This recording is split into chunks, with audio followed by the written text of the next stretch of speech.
올해는 6월 21주일이 미국에서는 아버지의 날로 지키는 주일입니다. 나의 아버님은 1921년에 출생하셔서 1989년에 소천하셨습니다. 이 땅에서 68년의 삶을 사셨습니다. 아버님께서 저에게 남겨주신 신앙의 의사는 날마다 드리는 아침 가정 예배입니다.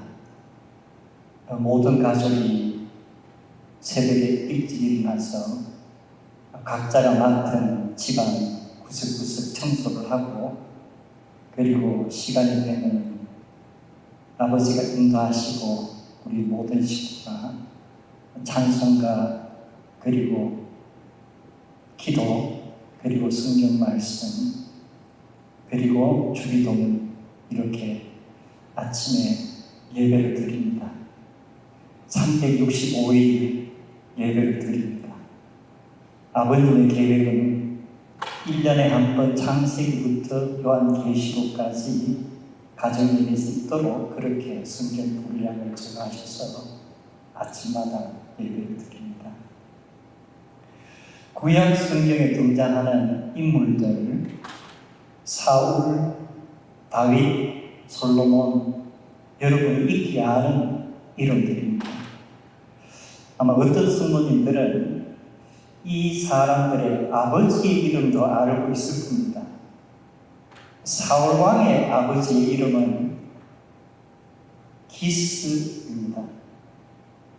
다윗 왕의 아버지의 이름은 이새였습니다. 그리고 솔로몬 왕의 아버지의 이름은 물론 다윗입니다. 솔로몬 왕 이후에 나라가 북이스라엘과 남유다로 갈라지고, 북이스라엘에는 별로 이렇게 괜찮은 왕이 거의 없어요. 그리고 일찍 망해버립니다.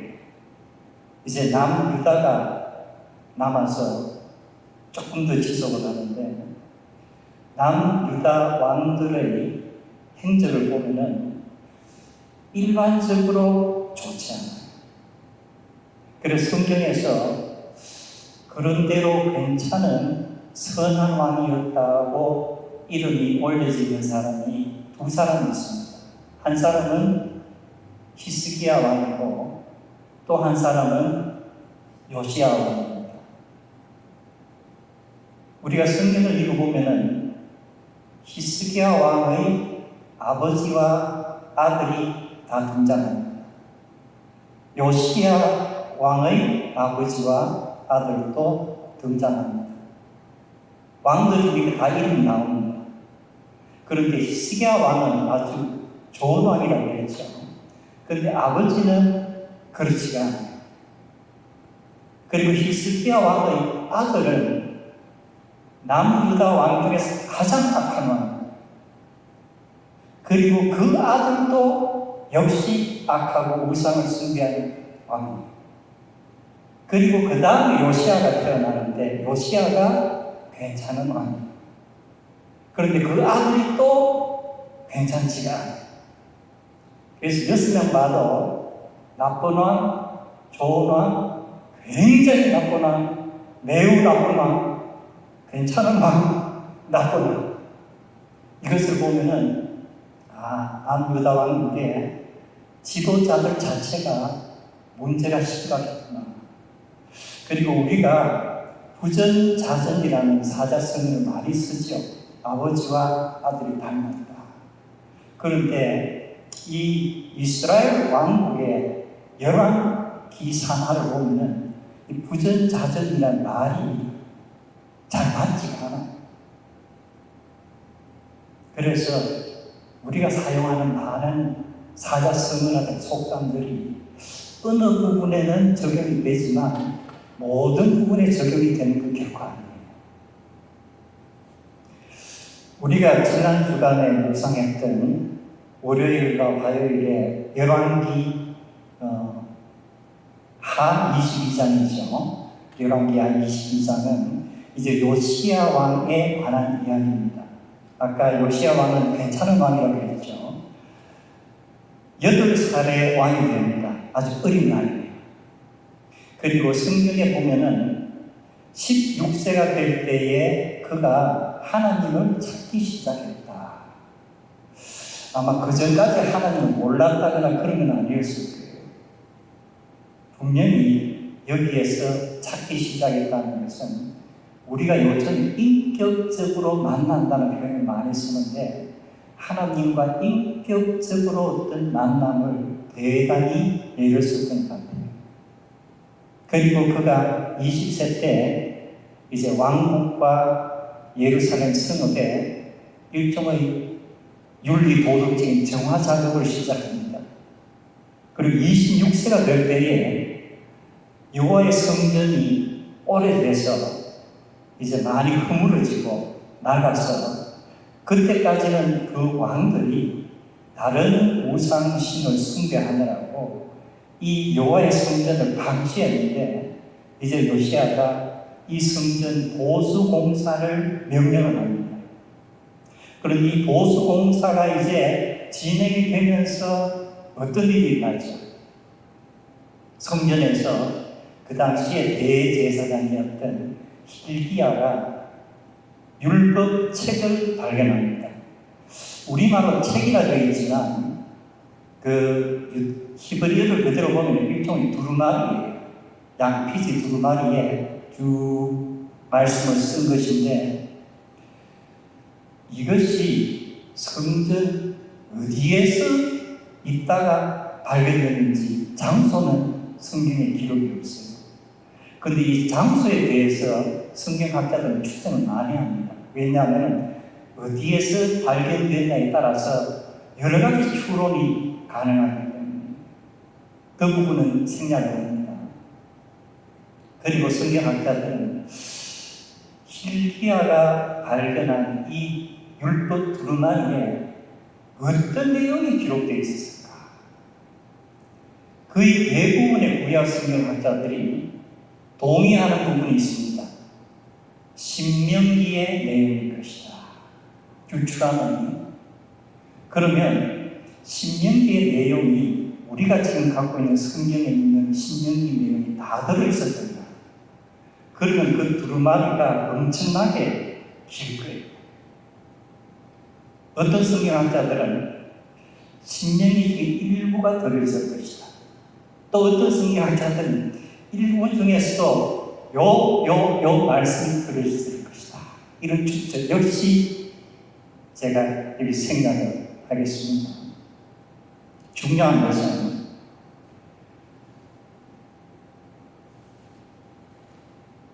왜 성전 보수 공사를 시작하면서 이 어딘가에 있었던 책이 드러나는가? 왜 그때까지 여호와 하나님의 말씀이 성전 안 어디엔가 묻혀 있었던가?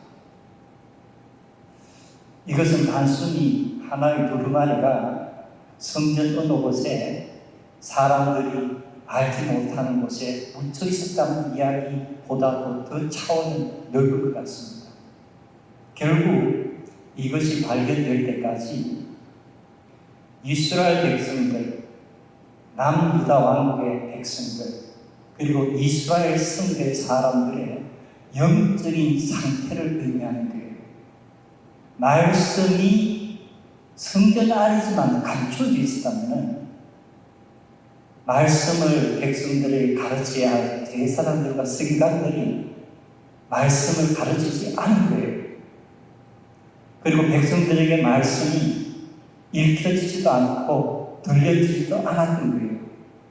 그러므로 여호와 하나님의 성민이라고 하는 백성들이 여호와 하나님의 말씀을 모르고 여호와 하나님의 뜻을 모르고 여호와 하나님의 계획을 모르고 살았던 거예요. 영적으로 암흑기를 살았다는 이야기.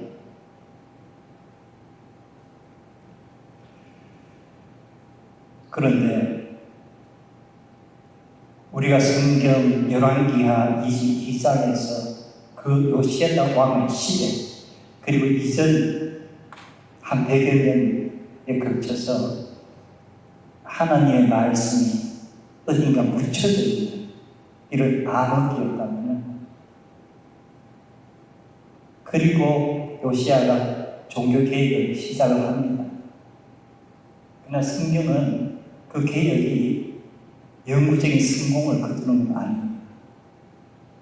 그렇다면 여호와의 말씀이 묻혀져 있는 암흑기가 그때뿐이었던가? 아마 성도님들이 중고등학교에서 세계 문화사를 배우면은 중세기라는 기간이 나오죠. 우리가 알기로는 서양의 문명을 기독교가 지배하고 있던, 기독교가 지배했다면은 정말로 밝은 세상이어야 하는데, 성경학자들은 이 중세를 뭐라고 부르죠? 암흑기라고 부릅니다. Dark Age. 왜 그럴까? 그저 세상의 문명이 억압받았다는 의미 넘어서서 제가 볼 때는 영적으로도 암흑기, 여호와의 말씀이 묻혀져 있습니다. 그럼 중세기에는 여호와의 말씀이 어떻게 묻혀져 있습니까? 하나의 특정된 언어에 묶여서 묻혀져 있었어요. 그리고 하나의 특정 종교 집단에 의해서 묶여 있었어요. 즉 중세의 로마 교학자는 여호와 하나님 말씀은 라틴어가 번역을 했습니다. 라틴어를 모르는 사람들에게 말씀은 의미가 없는 거예요. 말씀을 읽을 수 있는 자격을 가진 사람들은 신부들 뿐이에요. 그 외의 사람들에게는 말씀은 묻혀 있는 거예요. 이따금씩 개혁자가 나타나서 이 언어를 일반 대중이 읽고 깨달을 수 있는 언어로 번역 작업을 시도하면은 로마 교황청에서 이들을 잡아서 종교재판에서 이단으로 몰아서 화형에 처하는 이런 일들이 있었던 시대예요. 그러므로 로마 교황청이라는 곳에서 신부라는 특정한 계급에 의해서 여호와 하나님의 말씀이 오랫동안 묻혀 있습니다. 그리고 드디어 마틴 루터를 통해서 종교 개혁이 일어나면서 여러 언어로 말씀이 살아나는 듯 했습니다. 그 종교 개혁 이후에 오늘 500여 년이 흘렀는데 과연 오늘날은 여호와의 말씀이 묻혀있지 않는가? 우리 성도님들 가정에 가면은 성경책들이 많죠. 여러분이 들고 있는 스마트폰에 찾으면 성경 웹이 다 들어있습니다. 그런데 그것을 얼마나 자주 찾아보세요. 가정에서 성경 속에서 여호와 하나님 말씀을 아침마다 발견합니까? 내가 휴식을 취할 때 스마트폰에서 여호와의 말씀을 찾습니까? 제 생각에는 많은 경우에 성도들의 가정에서도 여호와 하나님의 말씀은 무관심 속에 묻혀 있어요. 우리가 갖고 있는 스마트폰에서 우리가 꺼내서 성경 말씀을 찾기 전에 세상의 정보를 찾고 오락물을 찾고 나와 가까운 지인들의 소식을 찾아요. 이러한 것들에 여호와 하나님의 말씀은 묻혀 있어요. 요시야와 이전의 암흑기, 중세의 암흑기, 지금도 역시 말씀이 묻혀 있으면 암흑기예요. 우리 코로나 사태로 인해서 많은 사람들이 집에서 시간을 보냅니다. 지난 10여 주간 동안에 저희들이 집에서 얼마나 여호와의 말씀을 찾았던가, 아니면은 다른 일에 바빠서 여호와의 말씀이 그냥 묻혀 있었던가, 한번 생각해보는 계기가 되기를 원합니다. 우리가 목요일에 묵상했던 말씀 마태복음 13장입니다. 사복음서 중에서 마태복음에는 특별히 예수님께서 복음을 전하시는데 가르치는 사역, 즉 가르치는 선생님으로 예수님이 강조가 되어 있습니다. 그리고 예수님이 가르친 내용은 하나님의 나라예요. 그런데 하나님의 나라라는 것은 우리에게는 사실은 차원이 다른 이야기이기 때문에 너무 이해하기가 어려워요. 그래서 예수님께서 많은 비유를 사용하시는데 우리가 지금도 무언가 좀 난해한 내용을 설명할 때는 비유법을 많이 사용하죠. 그래서 하나님의 나라는 비유법을 사용하지 않으면 설명할 도리가 없어요. 특히 마태복음 13장에는 7개의 비유가 나옵니다. 그런데 첫 번째 마태복음 13장에 예수님께서 말씀하신 비유가 우리가 잘 아는 씨 뿌리는 자의 비유입니다. 그런데 흥미로운 것은 우리에게 씨 뿌리는 자의 비유라고 알려져 있는데 정작 예수님께서는 씨 뿌리는 자가 누구인가, 씨 뿌리는 자가 무엇을 해야 되는가에 대한 말씀은 없으세요. 씨 뿌리는 자가 씨를 뿌리는데 어떤 씨는 어디에 떨어졌다? 길가에 떨어지더라. 또 어떤 씨는 돌짝밭에 떨어지더라. 또 어떤 씨는 가시덤불 위에 떨어지더라. 또 어떤 씨는 좋은 옥토에 떨어지더라. 그래서 예수님의 비유 말씀을 보면은 씨는 무엇인가 분명히 예수님이 말씀을 해주세요. 씨는 하나님의 나라의 말씀이다. 즉 복음이에요. 그런데 예수님의 씨 뿌린 자에 비유에서는 이 복음이 전해지는데 결과가 다르더라고요. 사람들이 의문을 가졌을 때요.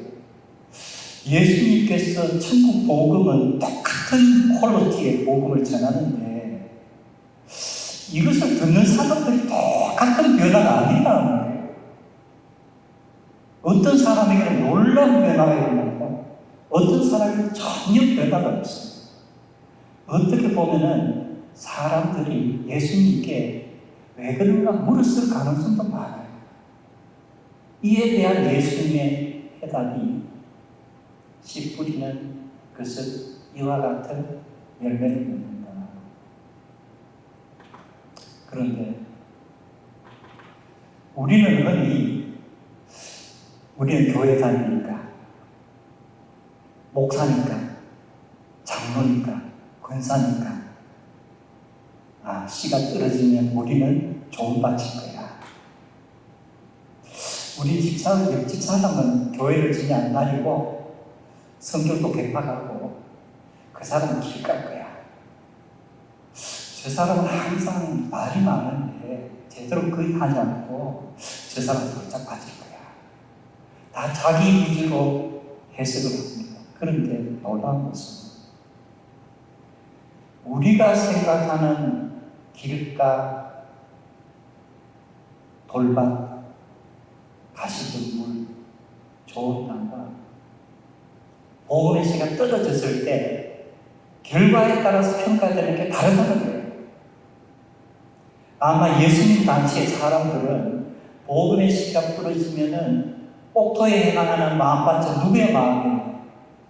종교 지도자들, 서기관들이 옥토의 마음을 가지고 복음의 씨가 떨어지면 30대, 60대, 100대의 결실을 기대했을 때 길가는 누구예요? 세리들, 장기들. 씨가 떨어져도 안 먹힐 거야. 그런데 결과는 어때요? 복음의 씨가 떨어지니까 결과는 제사장들과 서기관들이 길가에, 세리들과 장기들이 옥토에. 이것이 하나님의 나라의 역사입니다. 그리고 또한 우리는 우리 마음같이 평생을 길가거나 평생을 돌바치거나 평생을 가시덤불이거나 평생을 좋은 땅일 수가 없어요. 어떤 때 우리 밭은 길가예요. 어떤 때 우리 밭은 좋은 땅이에요. 그래서 우리의 심리와 정신세계가 우리의 마음이 수시로 이 네 가지의 어떤 유형을 가지고 계속 왔다 갔다 합니다. 예수님께서 이 씨 뿌리는 자의 비유를 말씀하시고 나서 마지막에 하시는 말씀이 귀 있는 자는 들을지. 여러분 귀가 있어요, 없어요? 일반 사람들 다 두 개의 귀를 가지고 있어요. 근데 예수님께서 말씀하시는 이 귀 있는 자는 들을지가 있을 때에 이 들을 귀 있는 자라는 것이 귀 두 개를 가진 사람을 얘기하는가? 성경에서 우리가 솔로몬이 하나님께 기도하면서 간구했던 것이 듣는 마음을 주시옵소서. 구약의 그 표현이에요. Listening heart.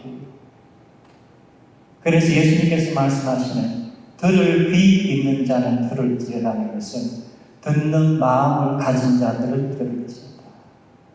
그럼 듣는 마음을 가졌다는 것은 결국은 뭐예요? 듣고 깨달아 알고 깨달아 알았기 때문에 삶 속에 실천하는 의지가 담겨 있는 것이 듣는 마음이에요. 예수님께서는 그러한 사람들이 바로 100배, 60배, 30배 결실을 맺는 그런 마음이라고 말씀하셨습니다. 성경학자들은 이러한 길을 deep listening이라고 부릅니다. 깊게 듣기. 요즘 AI, 인공지능에서 deep learning 하는 표현이 많이 나오죠. 뭔가 인맥상통하는 면이 있어요. 인공지능도 deep learning을 하는데 하나님의 형상으로 지음받은 인간이 deep listening, deep learning을 하지 못하면은 인공지능이 언젠가는 지배당하는 것이 그게 당연한 일이 아니에요.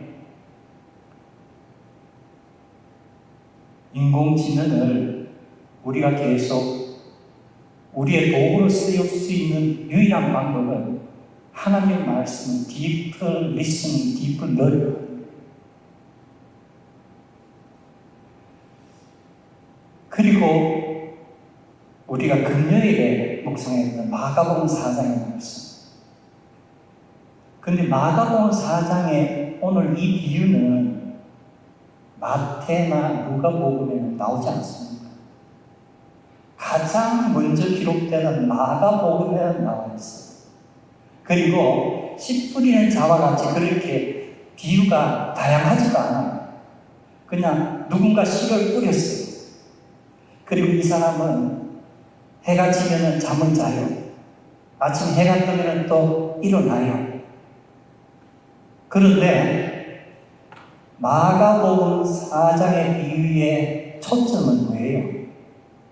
씨를 뿌렸는데 이 사람이 내가 뿌린 씨가 어떤 과정을 거쳐서 어떤 열매를 맺을까를 모르는 거예요.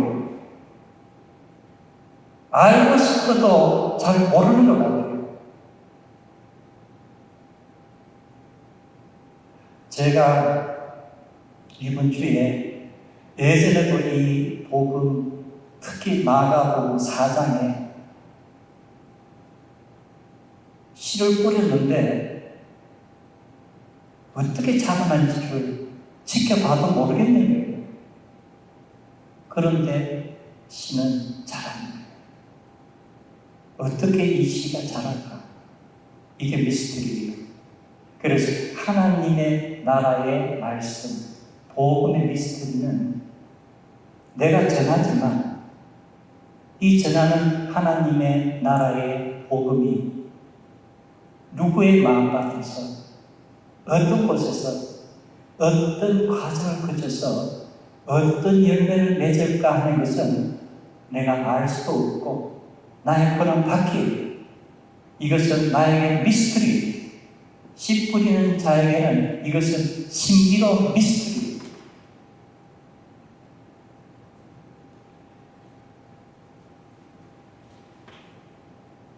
여기에 앞에 씨 뿌리는 자와 방금 마가복음에 씨 뿌리는 자의 공통점이 있어요.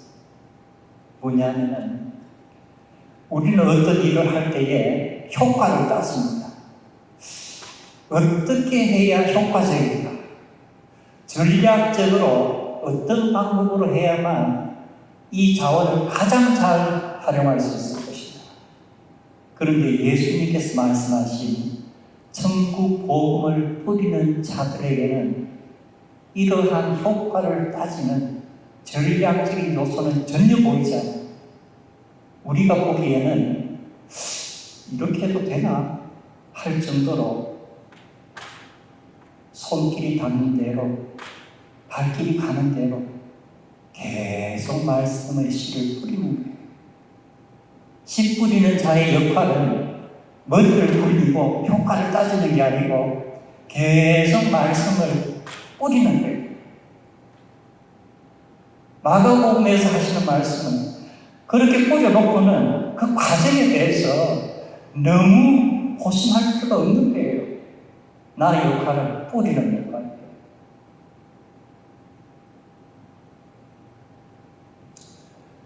제가 10년 전에 한 형제를 만났습니다. 딱 한 번 만났어요. 그런데 작년도 2월 달에 이 형제에게서 한 통의 메일이 왔어요. 그러니까 거의 한 9년 만에 온 거죠. 나도 처음에는 좀 의아했어. 정말 오래 전에 딱 한 번 만난 형제인데 어떻게 나한테 메일이 왔지? 앞에 인사말이 있고 쭉 길을 가다가 지난주 아버님 면회를 다녀왔습니다. 아버님 면회를 다녀왔다. 우리 면회라는 이 표현을 쓰면은 병원에 입원해 있는 사람을 찾아갈 때도 면회라는 표현을 쓰고 요양원에 있을 때도 쓰고 저 같은 경우는 아버님이 오래 옥중 생활을 하셨기 때문에 오고라 아버님을 면회 가는 경우가 많았어요. 그래서 저에게 딱 오는 것은 면회를 다녀왔다. 그리고 그 다음 계속되는 내용이 아버님은 지금 가장 좁은 공간 속에서 지내시지만 세상에서 느낄 수 없었던 하나님의 가장 큰 사랑을 경험하고 계신다고 합니다. 그 사랑을 느낄 수 있도록 목사님께서 큰 도움을 주셔서 감사의 말씀을 목사님께 전하라고 합니다. 내가 이 형제의 아버지에게 무엇을 했길래 이분이 지금 그 좁은 감방에서 나에게 감사하다는 얘기를 합니까? 그리고 계속 내용이 나와요. 내용을 보니까 이 형제가 아버님이 옥중 생활을 하시게 되면서 우리 교회 홈페이지에 제가 올린 묵상 칼럼의 글들을 아버지의 감방으로 보내기 시작했다는 거예요. 그 과정을 쭉 적었어요. 말씀을 어떻게 따서 그리고 많은 장수를 할 수 있기 때문에 한 장에 그걸 집어넣어야 되고 그리고 이것을 이제 아버지 교도소 사사함으로 보내고 그러면 이제 교도소에 들어가는 서신은 금열관들이 다 금열을 하잖아요. 금열을 거치고 그리고 금열도 몇 차례를 거치는 거예요. 그리고 드디어 그 감방을 담당하는 교도관에게 전해지고 그리고 교도관이 그 이제 감방에 있는 분에게 이것을 전해준다고 합니다. 그런데 이 형제의 아버님뿐만 아니고 그 감방에 함께 있는 재소자들이 그 한 장의 종이를 다 돌려가면서 읽는다는 거예요. 그 방에 있는 수감자들이 확실히 깊은 분도 있고 짧은 분도 있으시지만 그 종이 한 장을 함께 읽고 이야기하면서 언제 또 다음 종이가 오나 기다리고 그 기다림이 행복하다고 합니다. 제가 이 편지를 이제 그 뒤에도 내용이 많아요. 읽으면서 씨 뿌리는 자에 관해서 다시 생각해 봤어요. 묵상 칼럼은 어떻게 말하면 복음의 씨, 이것이 지금은 인터넷이라는 공간을 통해서 제가 뿌렸는데 이것이 어느 곳에 뿌려지는지는 저는 몰라요. 그런데 참으로 신비롭게도 이 복음의 씨가 태평양을 건너서 한국 땅에 어느 갇혀있는 공간에 있는 사람들에게 뿌려졌다는 것은 나의 상상을 초월하는 일이에요. 이 형제의 메일을 받은 게 작년 2월이라 그랬죠. 그리고 지난주에요. 지난주에 또 한 통 메일을 받았어요. 이 메일을 형제의 아버님이 나한테 보낸 거예요. 이제 옥중 생활을 마치시고 나와서 저에게 보낸 겁니다. 내용이 상당히 길었어요. 제가 그 중에서 오늘 말씀과 관계 있는 부분만 좀 그대로 말씀드리면, 목사님, 제가 복역하는 기간 동안에 목사님 말씀이 저에게 생명줄이었음을 다시 감사드립니다. 함께 복역했던 제소자들 중에 아직 교도소에 있는 형제들에게 목사님 말씀을 지금도 보내고 있습니다. 제 아들이 그 일로 계속 수고를 해주고 있습니다. 그 제소자들이 얼마나 단기같이 말씀을 감사해야 하는지 목사님은 모르실 겁니다. 제소자들이 다 학력이 낮거나 그런 것이 아니고 많이 배운 사람들도 상당히 있습니다. 목사님께서 올려주시는 말씀을 보고 또 읽고 또 읽고 합니다. 그리고 목사님 설교 안에 있는 한자들도 종이에 여러 번 따라서 써보기도 합니다. 그 한 장에 담긴 말씀이 꿀물같이 달고 샘물같이 시원하다고 이야기합니다. 또 어떤 때는 말씀이 가슴을 찌르고 양심을 찌르고 해서 고통스러워하는 제수자들도 있었다고 합니다. 여호와 하나님의 말씀이 살아있다는 증거가 아니겠습니까? 갇혀있는 세상 속에서 말씀이 도착되면 그 말씀은 저희를 한없이 넓고 넓은 세상으로 이끌어 주었습니다. 최근에 면회를 다녀왔습니다. 제소자에게 영지금을 넣어주면서 목사님이 올리신 말씀에 대하여 이야기들을 들었습니다.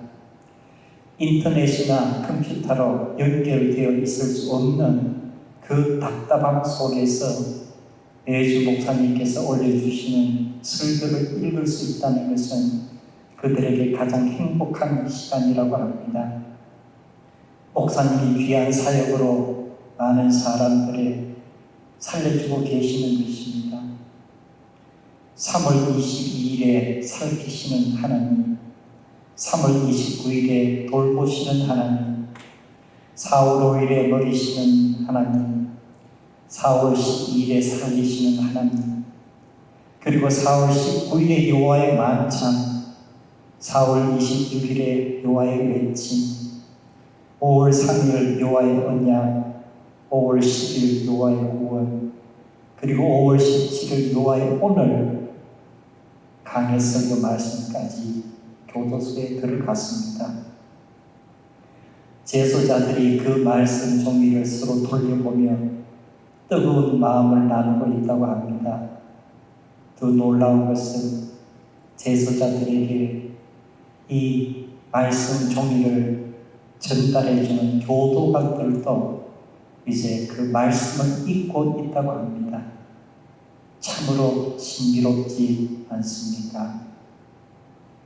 절망의 사람들이 소망으로 인도되어지고 있음에 다시 감사드립니다.